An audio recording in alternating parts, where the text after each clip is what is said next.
when I ask guys like, hey, why aren't you inspecting it? Because every time you click that cleaner, let's just say every time you click it, that it costs you about 10 cents. So every time I push it, that's money, money, money, money, money.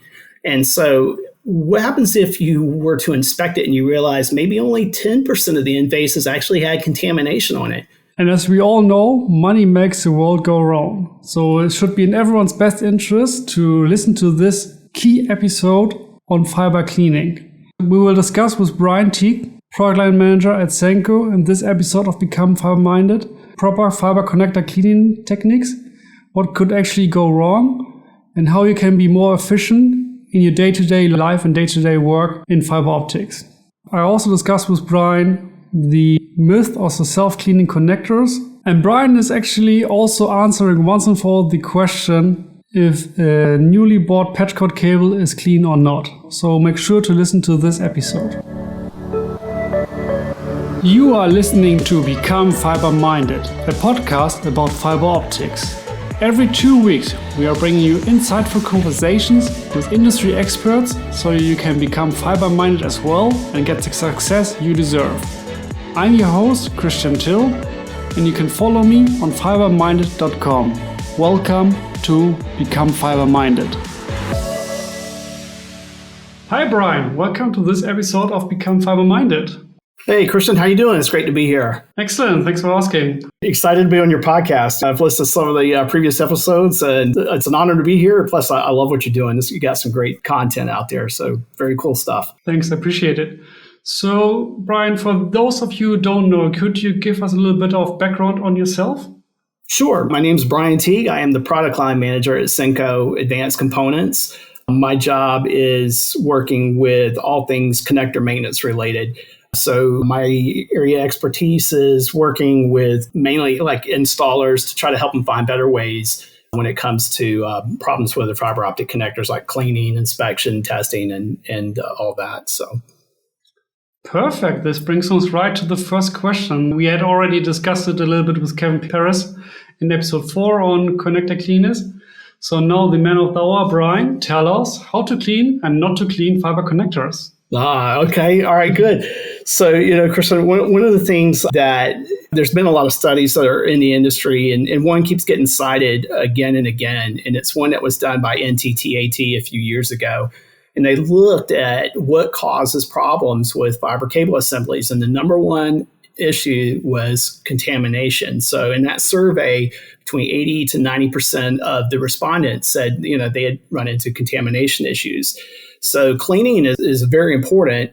But one of the things that I see is in the industry that's kind of a challenge, and is you have a lot of folks that know they need to do it and they don't want to do it proactively. They think, hey, we'll kind of try to go back and fix things later if there's a problem. And what I'm seeing is a lot of times you'll get away with it, but in the end, eventually it's going to catch up with you, and it's going to cost you a lot more money. So one of the things I've been on a kick here lately is trying to help people understand and think critically as they're dealing with fiber connectors and putting the assemblies in. And so it's not just the cleaning, Christian. It's also making sure people understand, hey, I really want you to think about inspecting first. And then, if you have a problem, then, especially, with contamination, then you can go in and clean it. So what I'm trying to do is get guys thinking, about their situation. And also I started working on business case stuff too, to try to help them understand from a financial perspective, when you decide to try to retroactively clean things, or if you just want to clean things without inspecting it, about some of the potential problems and that you could run into that could be quite costly. Cleaning is a big deal. This brings me right to the follow-up question. What kind of problems can happen if I clean without inspecting? All right. So one of the things that will happen is if you're just going in and cleaning without inspecting, you probably end up wasting a lot of money.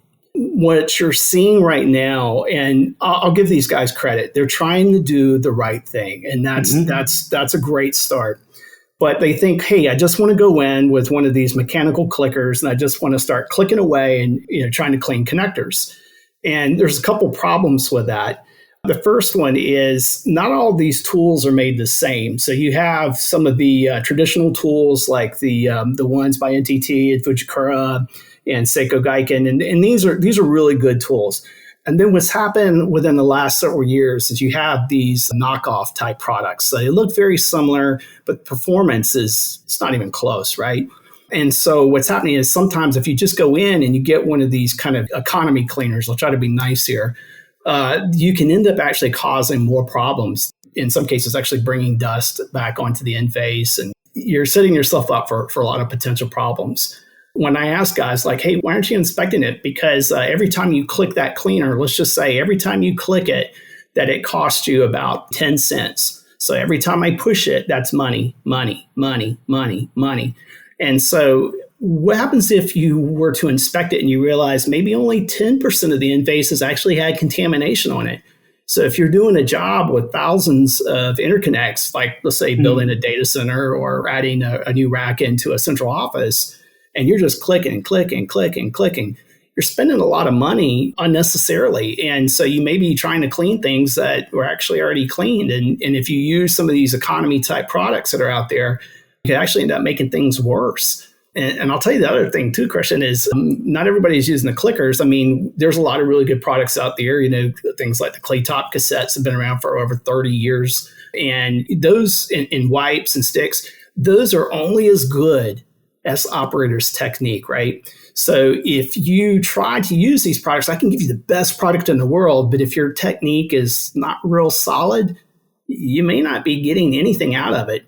And you wouldn't know, right? So in that case, let's say I cleaned everything. I thought I was doing the right thing, and I plug it up. And let's say my cleaning technique was a little bit lacking, or I used a cleaner and I actually ended up maybe causing some problems. Now I've damaged endfaces, right? Because when you mate two connectors, the compression force is basically like any dust particles that get caught in that contact zone. A lot of times they become embedded. So if I go through and I pull it out and I basically take the connector out, I try to clean it again. But if I don't get it right, what's happening is every time, like with dust, every time you mate it and that dust is staying in that contact zone, not only could it potentially get embedded, but what you're also doing is breaking it up. And so it's almost like if I took like a dirt clod and I dropped it on the pavement, and what happens is that one solid dirt clod starts to break up into pieces and it spreads across the sidewalk. And that's essentially the same thing that's happening. So that's why, inspecting is so important. But the other thing that I've noticed is happening is they'll go through and they'll say, well, we'll only inspect if there's an issue. Or if they're going through and they're cleaning and they'll say, okay, well, I'll only come back and inspect if there's an issue. There's also times where, especially if you're working with a legacy system where there might actually be pre-existing damage on the endfaces, right? Scratches, embedded dust. And so you're not catching that, right? So if I go through and I plug everything up, I go through, I light up the system and I start testing it and I'm going, man, I'm having a lot of loss at these different connection points. And I'm sitting there thinking, hey, maybe it's a cleanliness issue. And I go out there and just start trying to clean things. But if the endface is already damaged, again, I'm kind of wasting time and wasting money, because if I'd inspected the first time, you're not only looking for contamination, but what you're also doing is you're verifying the endface surface quality. So if there's scratches or pits or whatnot, that's why the inspection is so important. So as much as a guy who sells cleaning products loves to hear about guys clicking things all the time and wanting to go out and wipe things all the time. I mean, I always tell you, hey, we'll make more. I'll be happy to sell them to you. But in reality, what I'd rather do is see you work smarter. Mm-hmm. And I think, Christian, the guys that tend to sort of struggle with this the most are the smaller companies. And those are the ones that probably are running on kind of a leaner margin. And so anything that you can do to try to help them better manage their costs is going to help them remain profitable in that project. So if they can just start to think strategically about, hey, I've got these connectors, I really should invest in a good scope. I really should be making sure my people know what they're looking at and scoping things. That's going to help them avoid a lot of problems. Plus, if you get a good scope, they come with the reporting software. And so that's another thing that's key, right? So if you get some of these analog scopes, it's hard to tell. Or matter of fact, it's impossible to tell if a scratch is going to be a problem, right? You're guessing.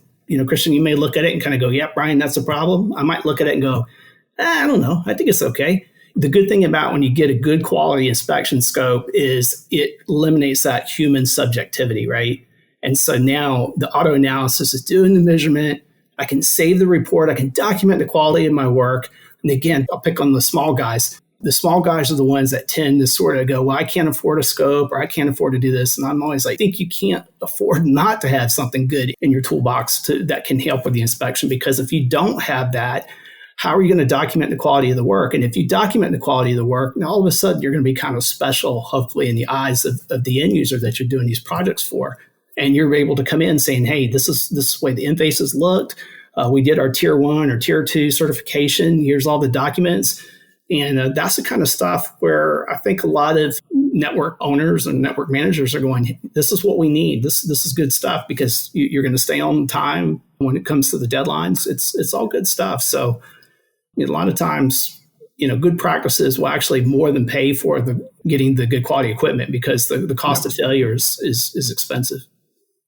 Yeah, and the good thing is with this inspection, everything is standardized. So we have the IEC standard 61300, the 35, yes, which basically divides the core and the cladding contact face in different zones. And then you have different thresholds on what is acceptable and on what not. And basically removing completely, as Brian said, the guesswork. Yes, exactly. You're right. And, you bring up a good point too. Inspecting to the standards, once in a while I'll run into people kind of going, well, we like to write our own standard, which is kind of contradictory to standard, right? Standard means that we're all kind of singing off the same sheet of music. But when you start doing stuff like that, it makes it harder to, let's say, measure things, especially get repeatability. And so if there is an issue and somebody has to come in and double check your work, that's going to be a problem. So you want to make sure you test to industry standards. And like you said, the IEC 61300-335 edition 2 is the current one. And I know the IEC is working on an edition 3. That's probably a few years out, but there'll be some changes, I think, that come out of that. But for the most part, you'll never go wrong staying with the standards, right? I always advocate standards, adhering to standards. Perfect. Now we have mentioned the mechanical cleaning as well, the clean-top and the click cleaners. Mm-hmm. The one thing where I wanted to also get your point of view on is the wet cleaning. Yeah, so I know there's a lot of discussion out there about dry cleaning versus wet to dry cleaning. Yeah, I think this is kind of a tough one, right? The wet to dry cleaning has some great benefits. What it's doing is when you apply the solvent, you're breaking up contamination on the end face. And if you have connectors that are heavily contaminated, let's say more in the outside plant setting, then it probably makes a lot of sense. The other thing too, what the solvent is doing is creating a dissipative medium. So what happens is when you start wiping connectors, like when you take that ceramic or that composite ferrule like of an MT and you're wiping it on these cleaning ribbons, like on a cassette, or even with these clickers, you can basically develop a trivial electric charging effect. And what it's doing is that wipes going across, it's disrupting the surface electrons and basically it's creating a static charge. So if you go through and you wipe an end face and let's say it ends up having a negative charge, then any positively charged dust particles kind of in close proximity are going to be pulled on. When you use the solvent, it creates that dissipative medium and it takes it away. That said, there's times where the wet to dry, you also have to be kind of careful. Again, this kind of goes back into technique. If you're using like a cassette, what you want to do is start with a small amount of the solvent and start there and put the end face into that and then wipe towards the dry section. One of the things that I see is a lot of times somebody will say, well, if a little bit of solvent's good, then a lot of solvent must be really good. And actually, no, you can end up causing a lot of problems because you can oversaturate things. Or sometimes, with the mechanical clickers, like the Smart Cleaner, one-click IBC type things, people will apply the fluid directly to the strand or to the cleaning ribbon. And the problem there is it wicks up on both sides. So when you do that, again, you're kind of oversaturating, and I don't want to say you're creating a mess, but it's not going to give you the result that you hoped. So again, making sure if you're going to do the wet to dry, you have a good technique. Now that said, does that mean, dry cleaning is bad? No, it's not. People have been wiping connectors with Clee tops, like I said, for over 30 years. And the mechanical, click cleaners, the original one clicks came out back in 2007. So people have been using these things for years. So, and having very good results. So, Christian, I guess the best advice I could try to give somebody if they're trying to decide, hey, do I want to do dry? Do I want to do wet to dry? Think about your situation, right? So are the endfaces that you're dealing with, are they heavily contaminated or is there a light amount of contamination? If it's heavily contaminated, yeah, wet dry probably makes a lot of sense. If it's just a light amount of contamination, you may be fine just using the dry cleaning. The other thing too is think about your technique, right? If I have a lot of new fiber technicians and I haven't had a lot of time to work with them on explaining how to, not oversaturate, then you might be better off using the dry or starting with the dry with it. It's not hard to teach some good techniques. And there's, Senko's got papers and there's plenty of things on YouTube and other places that we all share the same basic techniques out there that you can go and try to get your folks trained and make sure they understand. And then the other thing too is also anytime you start using a chemical, and this is something that I would also throw in like dusters or canned air, you just need to make sure you understand the regulations.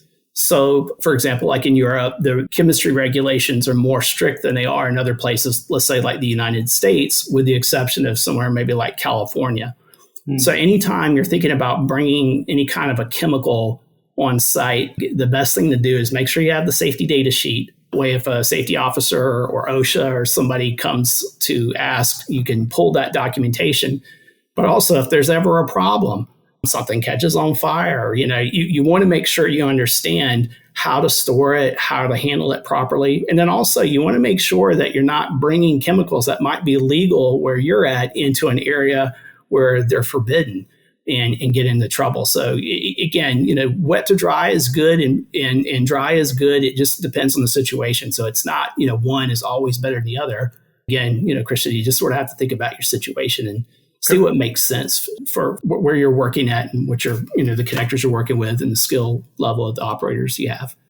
Okay, perfect. Yeah, we definitely will link the cleaning techniques that Brian mentioned in the show notes. So everyone who wants to check it out, more than welcome. Now, Brian, I think let's step it up a little bit. Let's move from single fiber to multi-fiber connectors, MPO, MTP cleaning, which is, as far as I see and everyone I talk to, it's a complete joy. Let's be sarcastic about this. Yeah, I know. So this is a former US Connect guy. One of the reasons US Connect got into the cleaning was originally because the MPO connectors just are an inherently dirty design. The reason they tend to have a little bit more challenges when it comes to managing the contamination is you're dealing with a larger ferrule, dealing with guide pins going into guide pin holes, and that's how you maintain the fiber, basically aligning the fibers in the array. You have latches on the side, you have a slider. So there's a lot more moving parts to an MPO versus an LC. So there's a lot of challenges, and especially with dust. And Christian, you bring up a good point about the challenges with cleaning MPOs, because earlier I was talking about the static charge. The MTs are particularly vulnerable to that. And that's why I think you'll clean a connector, and sometimes I'll see this frequently. If I scope it right after, sometimes I'll literally see dust flying across the screen during, when I have it live. And what that is, that's that static charge. And so what can happen is if you're cleaning the MPOs, let's say doing a dry cleaning process, and you're in an environment that's low humidity, like a data center or central office, and you either cap it again or put the plug back into the cassette port or whatever, that's when I think you start seeing more of these type of issues with cleaning. They also, when you start seeing some of these backplane connectors that are on some of these routers and servers where they're ganging multiple MT ferrules into a single connector housing, they tend to be very vulnerable. So the best advice I can try to give somebody when we're dealing with those type of things is, scope it. That's, again, this is why inspection and cleaning, they go hand in hand. And you really need to invest in a good quality inspection scope. And especially if you're dealing with MTs, I mean, you want something that's going to give you a good image and also be able to take those measurements very reliably. Because I can give you a great cleaning tool, but again, there's times where there's ribbons floating across the endface, it can cause problems. Or even if we go, well, we're always wet to dry. Again, we're sort of relying on somebody's technique. I'd like to think I've gotten pretty good at it over the years, but even there's times where when I scope things, I'm like, ooh, put a little bit too much solvent on. So, the best I can tell people is if you're dealing with MTs, yes, cleaning it is a challenge, and you want to make sure you have a good quality product, from a cleaning perspective, whether it's a cassette or one of these clickers. But the other thing too is make sure you have a really good inspection scope that's easy to use and fast. Perfect answer. Yeah, and also thanks for the insight on the static charge on the MT ferrule. I was not aware on that, so good point. Now, in the last episode with Vincent Slifer, we started talking about the next generation transceivers.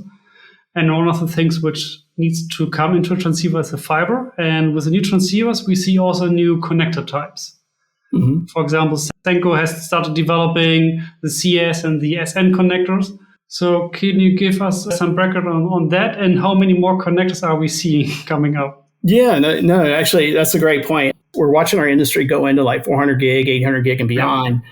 What a lot of the transceiver makers are looking at is saying, hey, we need a system that will work well and can sometimes also, let's say, can be reverse compatible where I can plug it into the existing ports. So that kind of caused the industry to kind of come together for a QSFP-DD MSA. Mm-hmm. And there were multiple companies that were involved in that, transceiver companies, connector companies, cable assembly or cable system guys. So you had this huge kind of collection of companies coming together to work on that. And one of the results of that was coming out with, we'll call it the very small form factor connectors, right? So, and in that, Senko developed two basically designs. We have a CS connector and an SN. So CS goes horizontal and the SN goes vertical. And it's using the standard 1.25 ferrule. And the other guy that has a connector out there is the US Connect's MDC, which is kind of a rival to the SN. But the driver of that was being able to aggregate a lot of fibers into that QSFP footprint, if you will. And so that kind of started to address some of the needs of, like, let's say, the hyperscales. But then what we're seeing is the transceivers and the connectors and the cable assembly guys are continuing to hone these designs. Now you're seeing the carriers starting to look at it. And we've also now they have connector designs where we're doing these hardened connector systems for like fiber to the antenna used on, let's say, like the SN footprint, where they're ganging multiple of these little very small form factor connectors together. And then what I think you're going to see coming very soon is all of them right now, the very small form factor connectors are using the standard 1.25 ferrule like you have in the LC. But now you're seeing them look at putting an MT ferrule in it. But the MT ferrules are going to be a little bit different than your standard 12 and 24. They're using kind of a mini MT, if you will, so that it will fit inside that connector footprint. And they're looking at using the 16 fiber array. So you'll probably see, like, for example, we're working on an SNMT with 16 fiber and I believe 32 fiber, which would have 2 rows of 16. So it's all about getting more fiber into that small footprint. And then the more, fibers you can aggregate into that single, 1RU footprint is a good thing, because that, from a network design standpoint, that's helping me better manage my cost, and that I'm using less real estate so I can put more fibers into the rack. But also the cables are smaller. And this is something that a lot of some of these guys some of them are realizing it, but some of them are not thinking about it quite yet. But what you're also doing is you're improving the airflow. So if I'm using smaller cables, it's easier for me to manage the airflow between the heat areas between racks.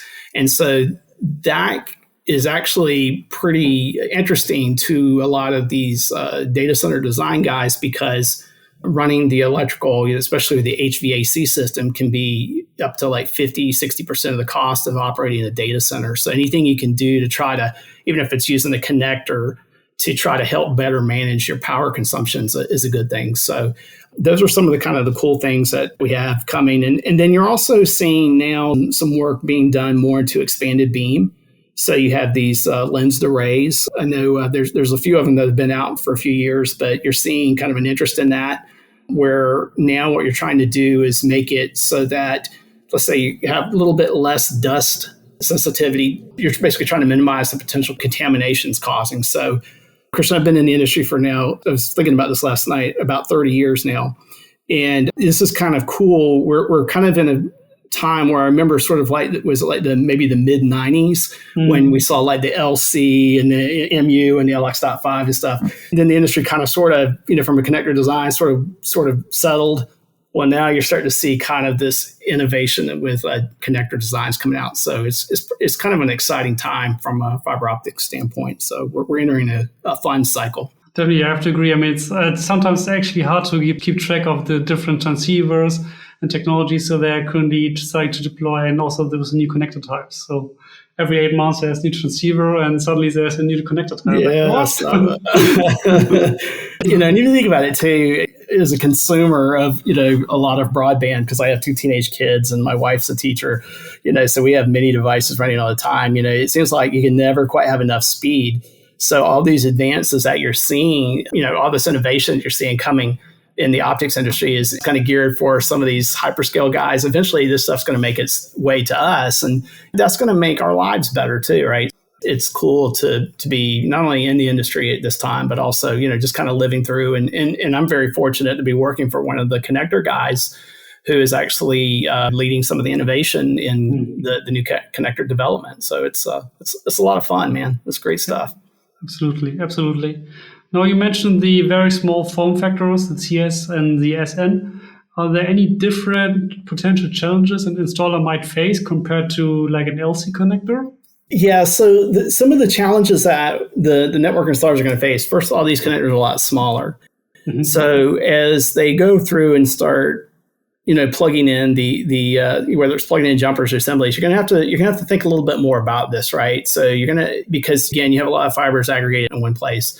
And so what I think you may see is, like, kind of go back to the contamination thing. One of the most common contaminants that I see is somebody pulling, let's say, the dust cap or the protective end cap off of a jumper, and, it accidentally touches their finger and they get some skin oil on it or whatever. And so I think you're going to see more of that, right? The other thing that you're going to have to think more about is being proactive during the installation. So again, this is where, the inspection portion of it is going to play more of a key role. And I think one of the challenges too is that as a connector manufacturer we run into is we want to make sure that the test equipment guys have the correct tips. We want to make sure the polishing plates are made. We want to make sure that the fixtures are ready for the interferometers. So there's a little bit of, kind of back and forth, and we try to do a lot of collaboration with the different test equipment companies, sharing the connector files and stuff. So that way that they can go through and they can develop the tips. And so if you think about it, if you have with these very small form factors, you have these, real skinny connectors and they have these long boots. So you're going to need like long reach tips. And so these are going to be probably a little bit more expensive than, let's say, a standard LC tip or something like that. But again, this is where the investment up front and some good quality gear, whether it's inspection or even with a cleaning perspective, making sure we have to design cleaners a little bit differently. For example, a lot of people want to have a duplex cleaner. So we have duplex cleaners for SN and CS. It's kind of tricky because you have to make sure that you line the 2 cleaning tips in precisely through the ports of the adapter.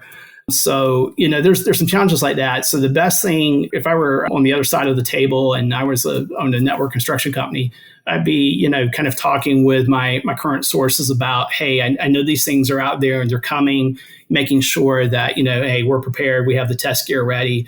The other thing too is also just kind of talking with let's say my cable assembly guys, making sure that, we understand how to engage and disengage the connectors properly. It may seem kind of intuitive for some of us that have been in the industry for a while, but I think you're going to see an influx of a lot of new people coming in, or I'm seeing this a lot where the electrician is now pulling fiber cable. And so fiber is relatively new. So making sure that the folks that are actually having to do the installation understand kind of the proper handling, the proper inspection, proper cleaning techniques, and testing as well. So it's going to probably mean more new equipment. Some of the stuff might be a little bit more expensive. However, again, if you get some good quality stuff, it'll last you for years and it'll pay for itself. So I guess my advice would be, if you're a network installation company, start thinking ahead and start looking at what's out there and talking with your suppliers and getting some training for your team. So that way, when these come down, you guys are prepared and you'll be successful. Okay. And you mentioned now newer guys coming into the market, electricians pulling cable. So can you answer once and for all the question, if I buy a patch cord, pull it out of the bag, is it clean or not? So that's a great question, Christian. I get that a lot. I'll say this. You got to be kind of careful. I mean, most of the cable assembly guys are really good. And if you're buying from like one of the large cable system makers, I work with a lot of them. Their processes are just top notch, right? But we're human and nothing's infallible. And so I'll see where some folks will, a salesperson may say, well, we cleaned at the factory. You don't need to worry about it. Well, okay, let's think about that. I don't buy into that argument, and I'll explain why. The first one is, hey, things happen, right? So you can go through and I can test and I can check everything. And then when I put that cap on and bag it, if there was something in that cap, something could get out. Some caps materials will outgas. Others, sometimes they'll have a little bit of dust or something gets in there. So I wouldn't say I would trust it 100% of the time. But let's say somebody could deliver the unicorn, right? They figured out how to do it perfect every time, and they can promise you. Okay, well, you're still going to have problems in the field, right? So like I was saying before, installers they're under a time pressure. They're pulling the protective caps off the assemblies. They're plugging it in, and they're going to have problems there too, or they're going to bump it. The other thing too is if you're having to do any kind of like tier certification where you're hooking your OTDRs up or you're using your OLTSs, you're going to have to go through and kind of certify these links. So you're still going to need to make sure you're doing some inspection and cleaning in there as well. Because anytime you mate and demate the connector, that's moving parts, right? And also the end faces are exposed. That's where the contamination happens. And what gets people in trouble is they'll get away with it for a long time, just opening up the bag, plugging it in. Man, my guy's great. And all of a sudden something will happen. And it'll always happen at like Friday afternoon at 5:15 when the local distributors close and you can't get anything and you're already starting to pay guys overtime. So the thing is, you just spend a few seconds doing it right the first time, you'll catch it. So my advice is I know your patch cord guys are great. We love you patch cord guys. And I know a lot of you guys have wonderful processes. But again, from a practical standpoint, as a guy who works in network installers, I tell you, guys, don't ever, I trust you, but we're going to cut the cards. Right. So I want to make sure I'm taking a look at it real quick. I may not need to do the full IEC inspection analysis, but let's just take a quick look just to make sure. Because if you see something, you can catch it. But if you have something like dust and you make those connectors up in beds, it usually beds in both end faces. And so not only have you crushed your jumper, you've probably crushed the assembly inside that adapter port. So now you're going to have to splice on pigtails or put a field install connector or run a new jumper. So I would make sure I had a really good scope with me, and I would always scope. Okay. Excellent answer, Brian. Now, you mentioned the dust cap is one of the problems with the technicians removing the dust cap. So why has never the concept like with the E2K, E2000 connector? Yeah, the E2000s, yeah. Why has it never moved on or extended to different connector types where we have always this connector cap on it? So I'll say this. Yeah, the E2000s have been out there for a while. There's a few things. First, they're expensive, right? Anytime you start adding more components to the cost of a connector, it makes the connector cost a little bit more expensive, but also will increase the assembly cost as well, right? So in the case with an E2000 type connector, you have the shutter system in there. The shutters are excellent, I think, or most of them are excellent for like eye protection. But again, they don't necessarily always stop the dust, right? And even internal shutter adapters, we're seeing kind of an increase there. But there's times when dust will get on the back side of that shutter. And where some of this is coming from, again, anytime you have more moving parts, that contact friction is just going to cause material degradation, and then that causes these little small dust particles to get on there. And that's why I'm not saying never use shutter. There are some situations when using shutters, it definitely is a benefit, but to just kind of do it massively across the board, I think that's going to be a pretty tough to get people to accept that, just because of the increased cost. And also from a practical standpoint, we make a 2.5 cleaner that cleans E2000s. So if these shuttered systems were doing everything sometimes the salespeople claims, people wouldn't need cleaning tools or cleaning processes for this. And the reason we have these is because in reality, they still do have dust issues from time to time. So again, I'll kind of hit it again, right? Make sure you inspect it and clean it. And even with shutter systems, you don't want to take that for granted. Okay, so if the shutter system is not the answer, how do we get to the self-cleaning connector, or to a connector you never have to clean? Chris, if I knew that, I'd probably be retired and we'd be doing this interview on my yacht, right? There are things that people are working with that have helped. For example, you can put AR coatings onto endfaces. Right now, we've got some programs underway where we're working with one of our partners, in this case, it's Sumitomo, where we're doing, they call it like the RMT, where you're putting a coating on to help, to basically help with the contamination or mitigate some of the problems associated with it. But it works well with dust, right? But residues are different. So I've also seen where companies like, I'll pick one I thought was pretty good, was Rosenberger's got something called like the Lotus coating that they put on, which does a good job of wicking away fluid, but it's ineffective at dust. So you're seeing work into that, but I'm not sure we'll ever see, I think just between chemistry and physics, I'm not sure that you'll ever be able to get sort of that one design that does everything. I mean, I've seen guys come up with some novel designs where they're putting some kind of a cleaning fabric onto their shutter. But if you think about it from a practical standpoint, that would, if it works, it only works one time, right? So the next time anything you took off that end face, when that shutter comes back down, if you demate it, is now potentially being reapplied. And then also wiping connectors, earlier we talked a little bit about technique, but it's not as simple as just having something kind of pop up and down. You get into pressure and sometimes too, it makes sense to rotate the connectors as you're wiping it. So it's a little bit more complex than just, hey, we'll throw some cool fabric or a gel or something like that onto an end cap or a shutter. It's a little bit more complicated, but it's good to see people trying. Like I said, if I knew how to do it, I'd probably be a gazillionaire. I'd be up there with Jeff Bezos or somebody. But I just don't see that probably happening. And quite honestly, I've made my living off of helping people clean connectors, and I'm not really worried about my job at this point. I think there's always going to be dirty connectors for a long, long time. So. Fingers crossed. So besides the coating and the MT16 ferrule connector you're now developing, is anything else what is exciting in the pipeline at Senko? Yeah, I mean, we're now starting to work more with several different groups, but one of the ones I think that's actually got some interesting stuff is the Kobo, which is the onboard optics.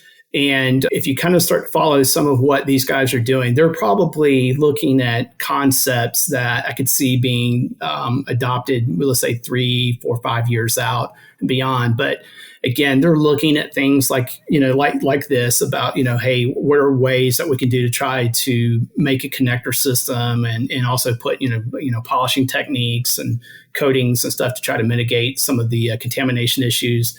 Aggregating fiber into these small footprints and also make it easy to handle.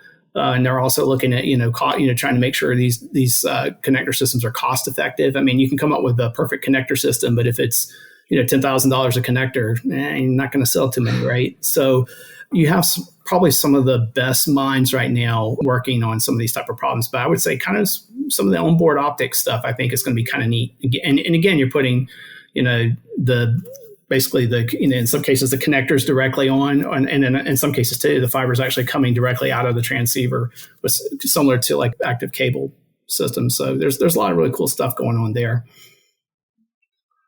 Cool, excellent. So before we close this interview, one final question: where can people find more out about you?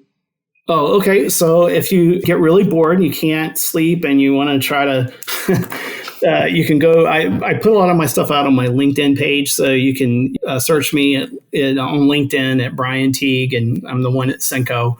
I think my handle is Mr. Clean, and it's kind of a joke because I shave my head and I deal with cleaning stuff, so I'm kind of like Mr. Clean. But you can find me out there. The other thing too is also I put a lot of like my educational content on Senko's YouTube page, on Senko News, also on Senko's LinkedIn page. We try to do daily postings out there, and there's not just cleaning stuff, but you also will see things about different connector systems and even some of the technology. And then also on our Twitter, which is under Senko Advanced Components. And of course, you can always call me. I try to be very open. So if you go to my LinkedIn page, you'll have my cell phone number and email, and I'm a very easygoing guy. So if you got a question or if I can help you, email me. Or if you think I'm nuts, you can also email me and tell me that too. So it's okay. Married with 2 kids. I get told, Dad, you're nuts all the time. So, but I'm also looking for good ideas too. So, and if you have a good idea for something, I'd love to talk to you. If you got ideas for new products, man, my door's open. Perfect. Excellent. Yeah, I'll put everything in the show notes. So, Brian, thank you so much for your time. Much appreciated. It was excellent talking to you. Thank you, Chris. I appreciate it. Wow, what a value bomb from Brian Teague. He dropped so much key information. For example, that the ferrules inside the fibers can have an anti-static charge and therefore attract more dust particles is key to further understand what could go actually wrong. And I fully agree with Brian that inspecting and only cleaning when necessary is key. It will drastically reduce your OPEX cost because you're no longer wasting these clicks on connectors who actually don't need to be cleaned. And indeed, these are exciting times with all the new technologies coming up with the SN, the CN connectors, and even the new MT16 ferrule-based connectors. But also with the new connectors, proper cleaning techniques is key. So I urge you to check out the materials linked in the show notes so you can step up your game. And if any one of you has a good idea on a new connector type, maybe you will have the idea to the self-cleaning connectors, I'm pretty sure Brian is more than eager to hear your idea. And with that, thanks for listening to this episode of Become Fiberminded. If you enjoyed this episode, make sure to subscribe in your podcast directory so you get a notification once new episodes are airing. You can also join my newsletter at fiberminded.com and I will send an email out as well.